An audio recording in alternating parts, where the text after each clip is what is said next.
Hello and welcome. You're watching Addis Media Network, and this is our weekly review program with me, Brana Tadase, and my colleague, Asrat Addisu. It's really good to have you this week, by the way. Thank you so much for having me. Nice. I think this is the first time for you and me to be here. Yeah. Hopefully great. we'll have more programs. Yeah. And over the week, there were many issues, right? Yep. So why don't you start reminding us the topics we have? Yeah, this week has got numerous major events at the national level. And let me mention some of those things that we selected for this program. Nice. The number one thing that we should deal with is, I think, the power of art. And as you know, art has got a huge power in making the society stay together. And the other point that we are going to deal with is Prime Minister Abiy Ahmed's parliamentary speech, in which he made an interaction with the House members, representatives of the House, the Federal House actually. And the third point is going to be the Addis Ababa tourism development, which actually is booming right now. And the other point is the diplomatic relations of Ethiopia that is boosting currently.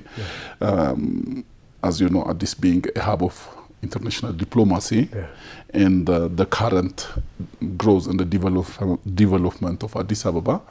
Addis is attracting international conferences and many people, even at personal level, so diplomatic relations.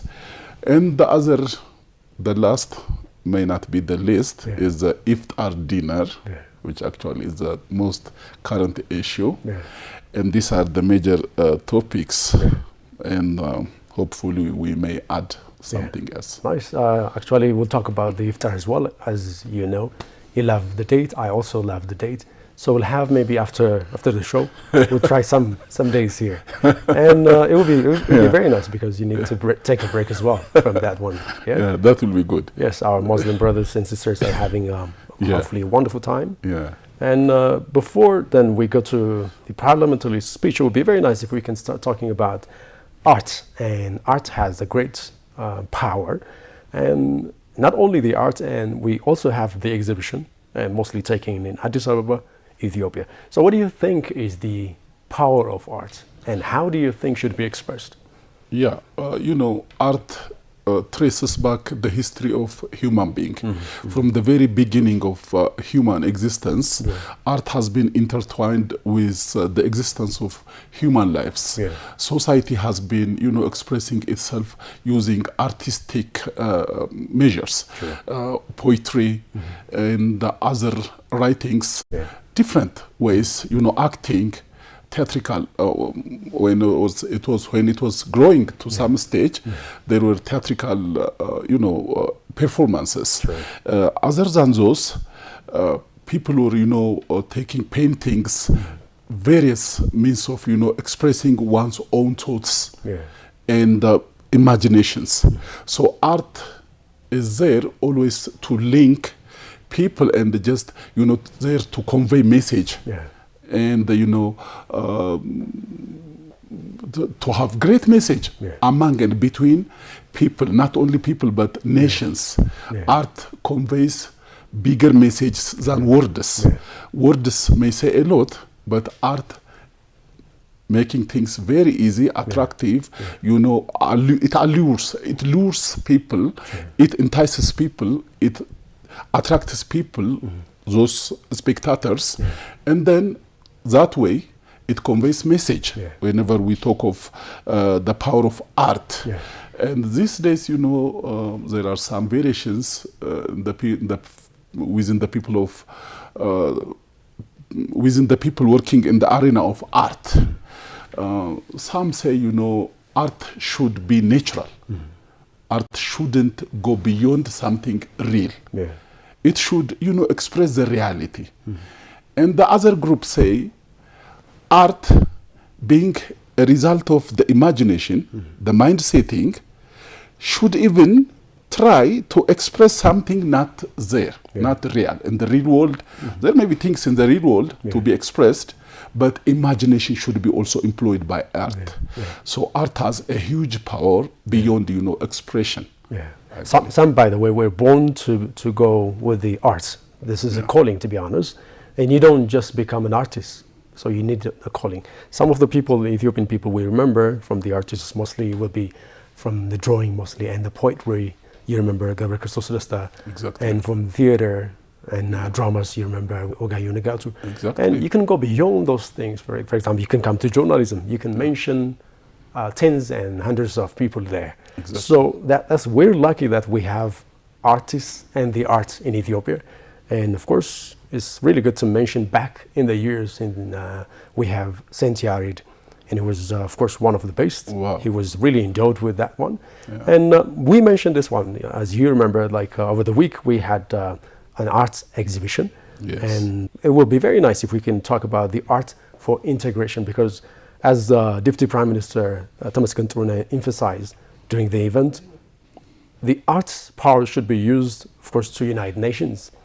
And studying art is not just entertainment, rather a bridge for countries. So exactly. Can we talk about how an art could become a bridge between countries? Yeah. You know, these days, cultures cannot be, confined to a given nation. Mm-hmm. Cultures diffuse, ideas diffuse, actions go beyond a limited territorial jurisdiction. So, these cultures, performances, ways of expressing ideas, costumes, everything gets diffused. They transcend territorial jurisdictions, boundaries, and everything. Yeah. So, they, as you said, art is there just to bridge countries. It interconnects countries. It interconnects people. Yeah.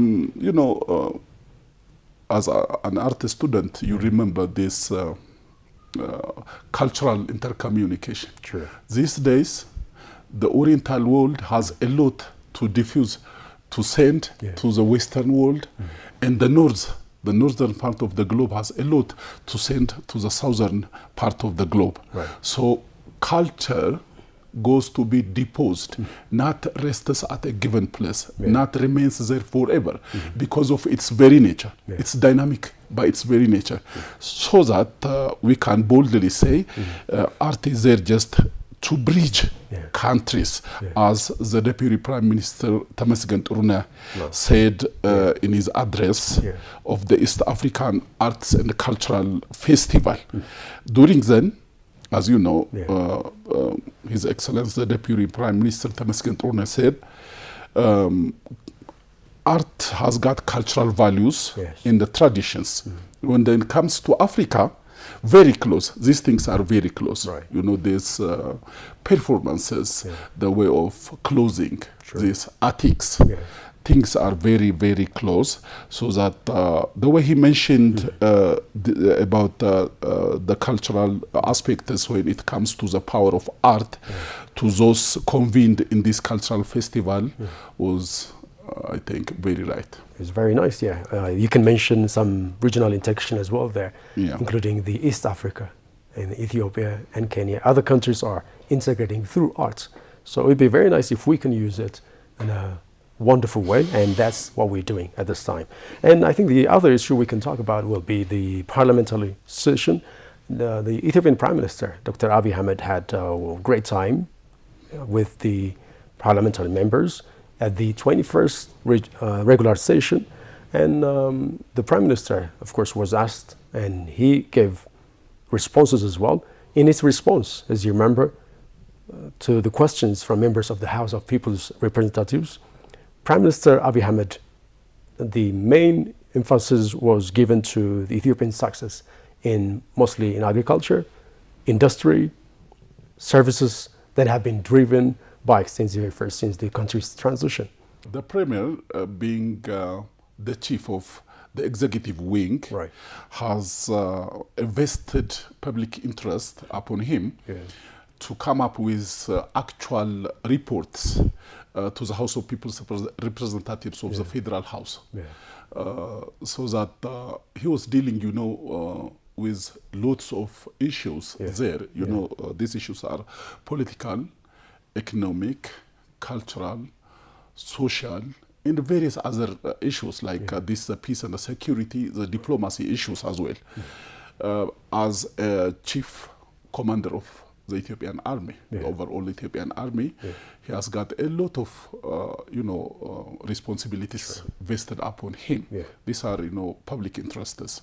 So the premier brought a lot of information to the table based upon the inquiries of the House of People's Representatives.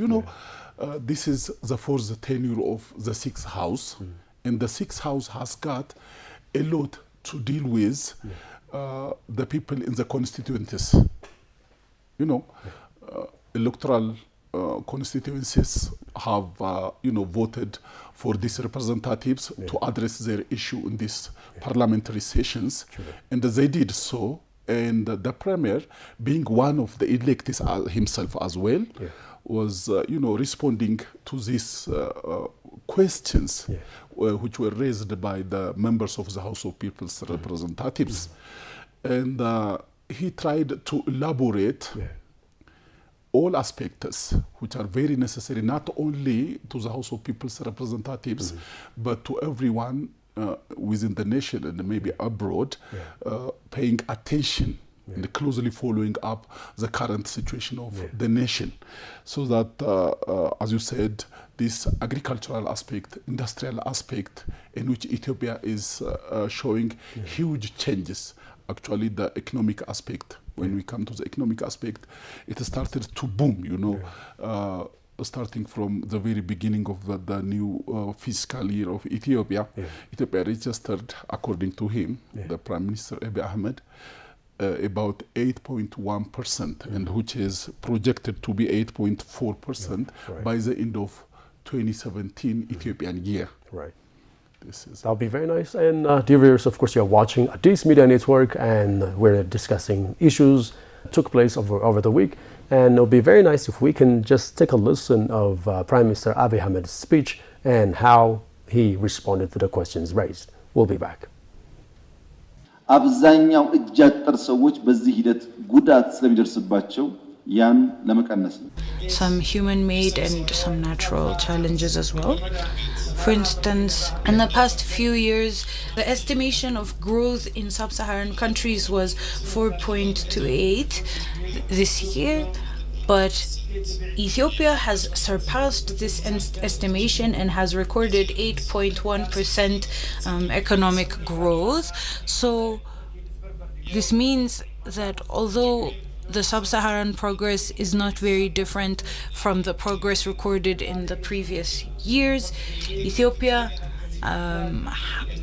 had made a large, an ambitious development plan and is achieving these plans.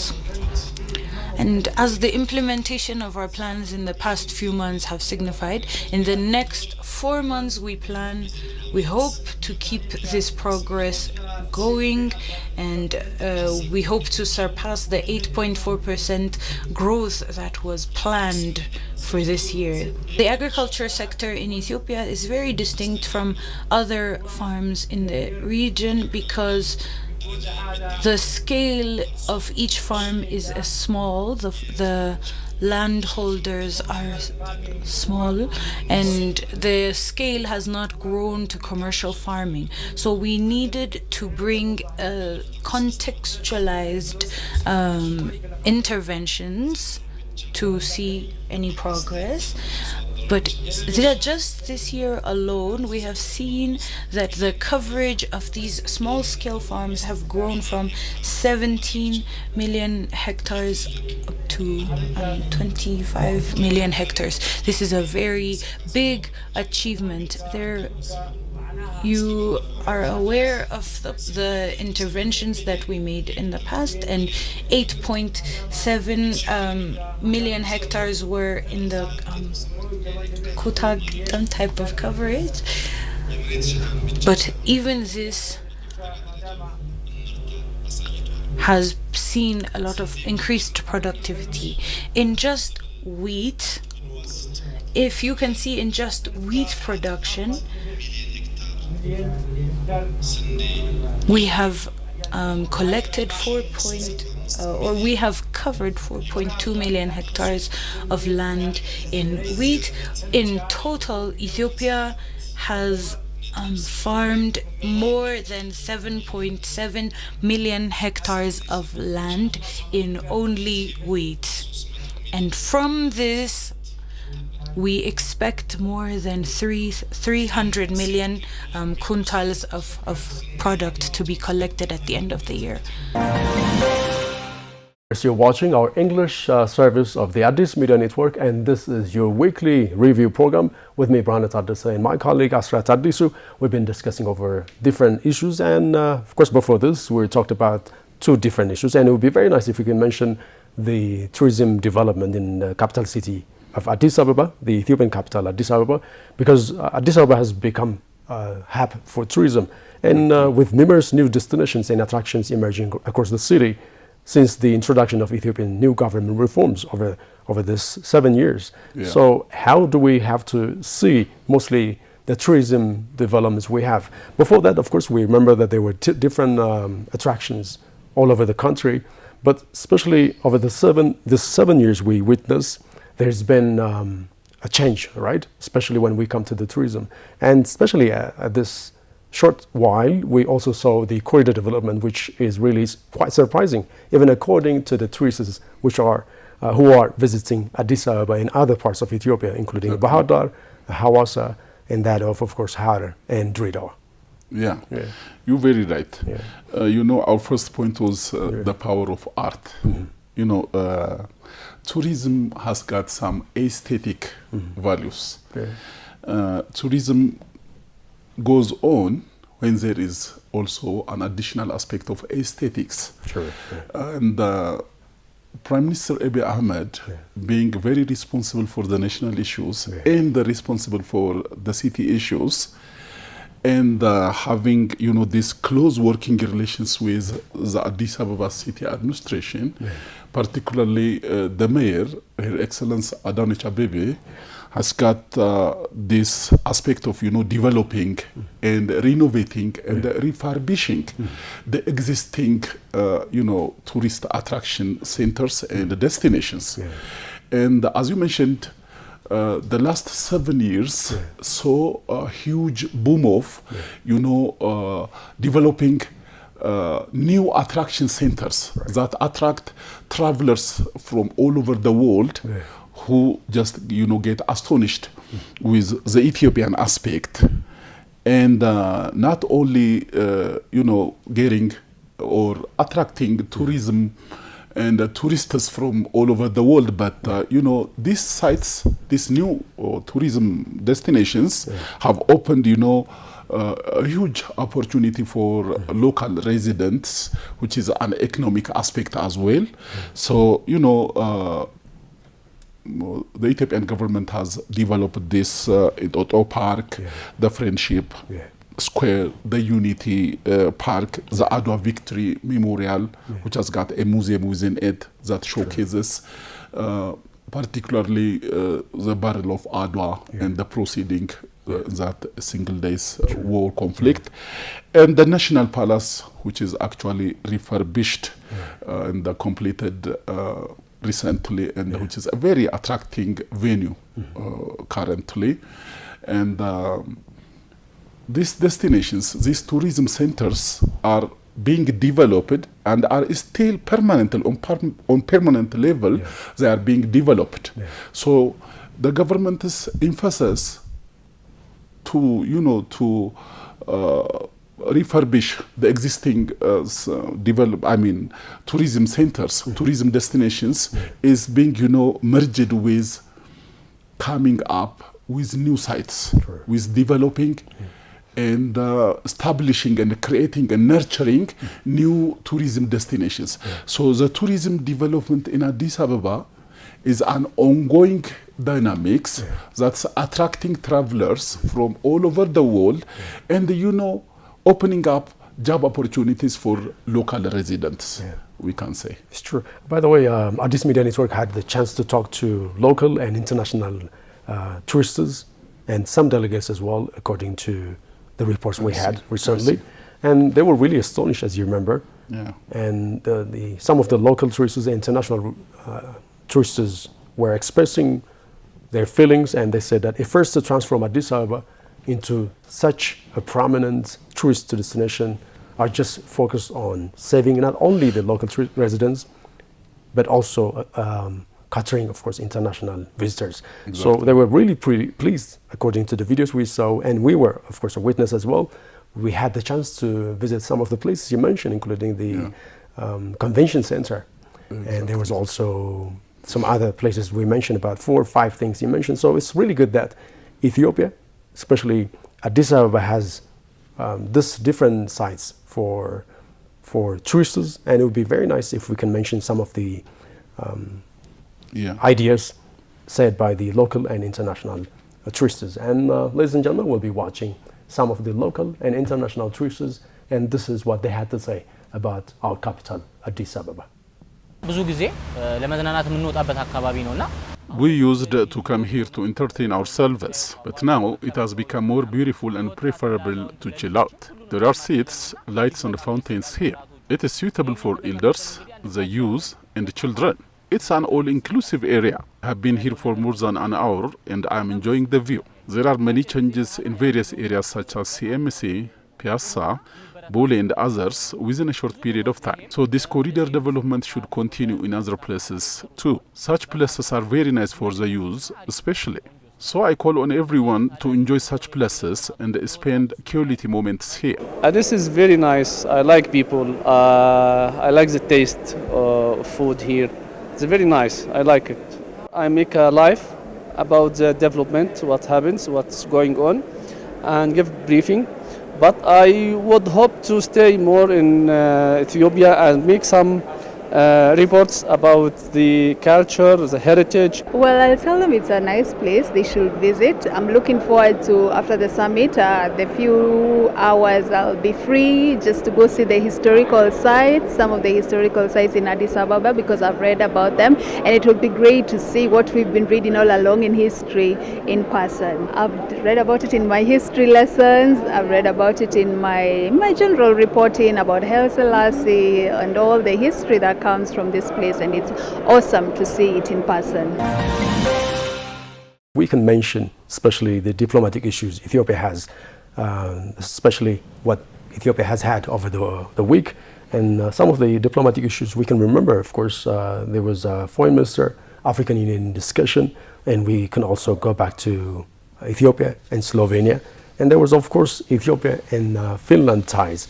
And in one way or the other way, Ethiopia is growing its ties with different countries as is the hub of Africa. And we're expecting the African Union to keep having Addis Ababa as its capital. And one day, hopefully, Africans will be united. And the African Union, not only the African Union, Africa as a country will have a capital city. And that will be Addis Ababa, hopefully. And having diplomatic issues with different countries will be a great deal, to be honest. So we can start from the African Union Commission discussion.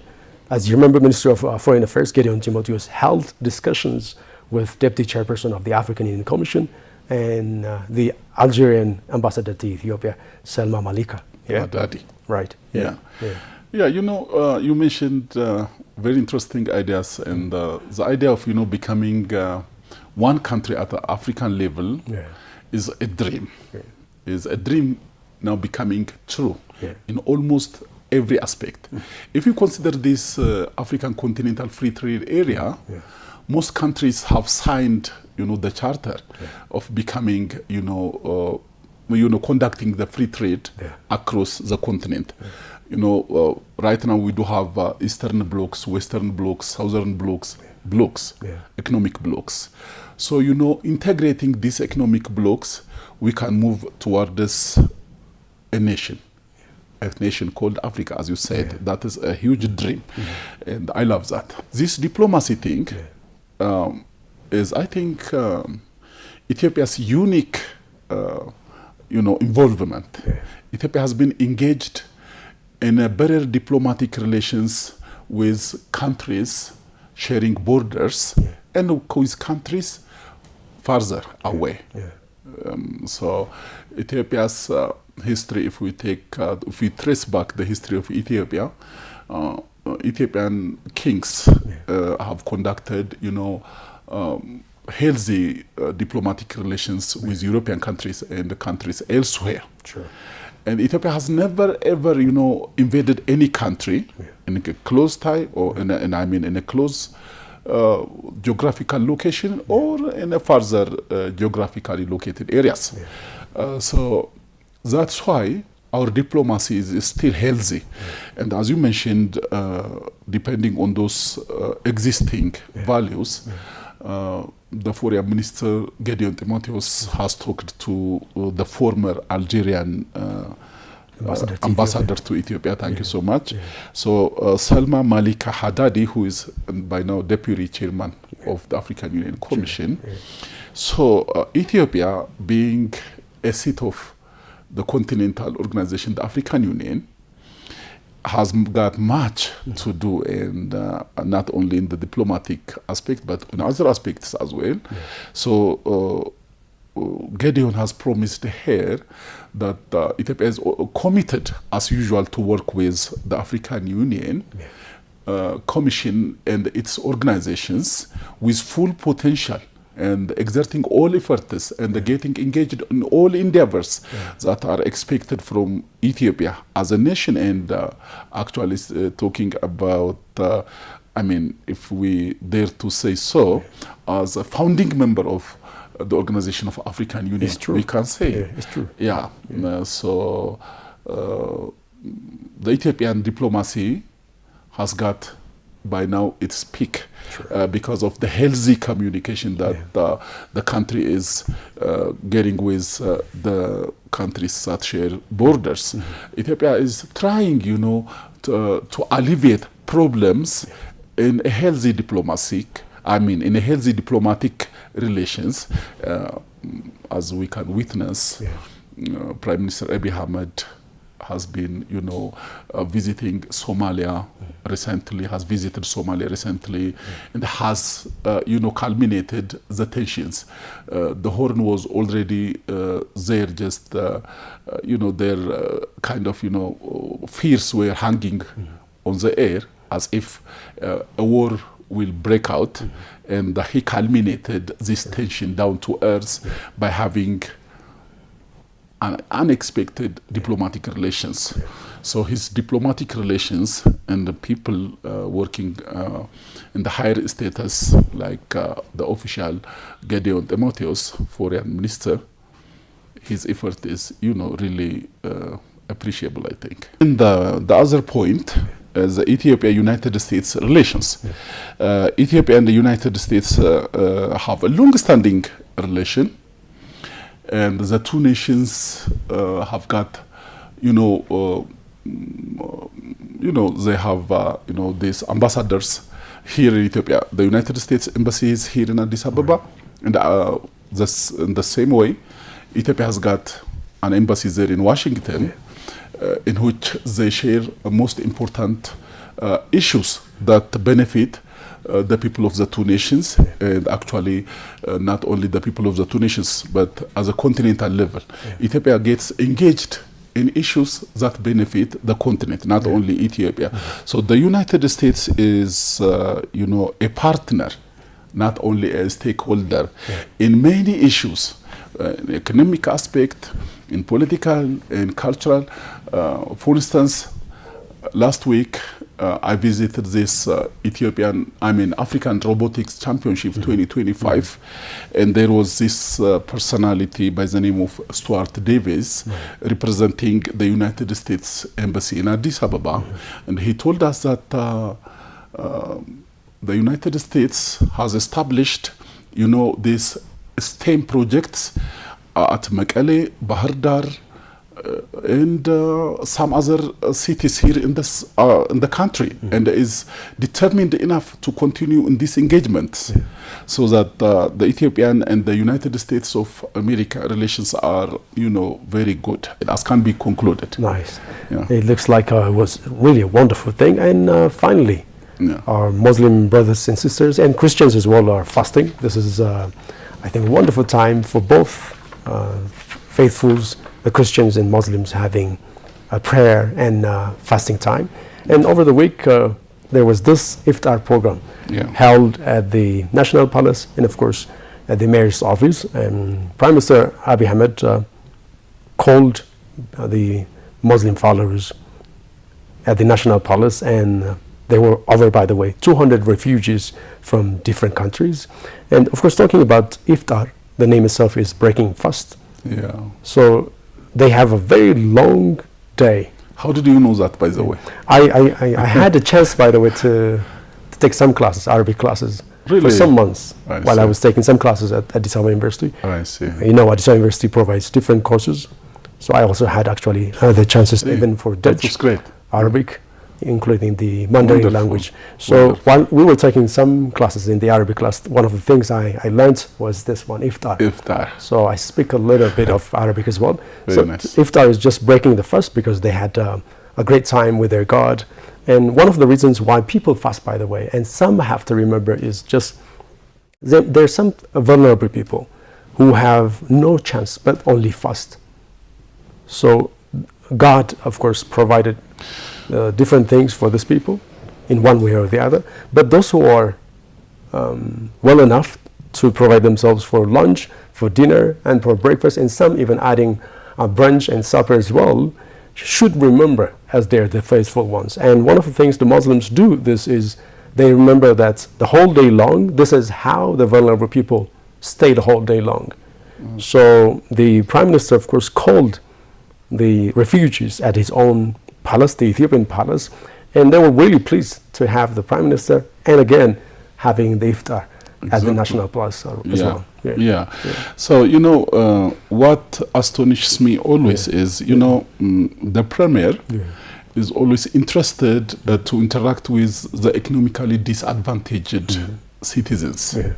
It's always good to deal with these sectors of the society so that you can fully feel, at least to some extent, their acute needs, their current needs.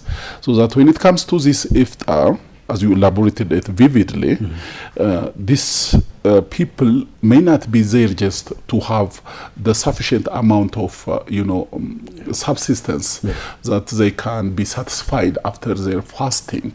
So that taking these things, these aspects into consideration, Prime Minister Abiy Ahmed at a federal level and Her Excellence Mayor Adanich Abebe has been, you know, feeding the economically disadvantaged Muslim faithful on daily basis. And this is, you know, at one aspect, it's very religious, something spiritual. And on the other aspect, the bondage between the people, the common citizen, and the government gets stronger, the ties get stronger. It has a lot to do when it comes to the government level.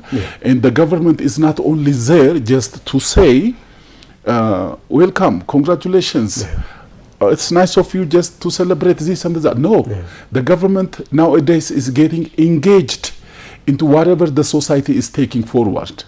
So this is something that I say kudos to the federal government as well as to the city administration of Addis Ababa. Yes, well deserved, by the way. Well, you mentioned the mayor of Addis Ababa, and this wasn't only happening just for a single day. It's been happening for over the days, by the way, every day, not only for a single day, not only for 1 week, since the beginning of the fasting. So the Muslims have been fasting not only in one place, but in not only in one place, by the way, in even different subsidies, in different feeding areas as well. So it would be very nice that people have the chance to break fast together with other people. So there was a bond there. They would feel that, oh yes, so there are some people who remember us. So it would be very nice that we always keep doing this one as well. So Asrat, it's been a really wonderful time having you here and discussing some of the issues we had over the week, including the power of art. You really expressed it, how art could be used in different ways. And we also talked about the exhibition as well. And we directly went to the Parliament and saw the Ethiopian Prime Minister Abiy Ahmed responding to the questions raised there as well.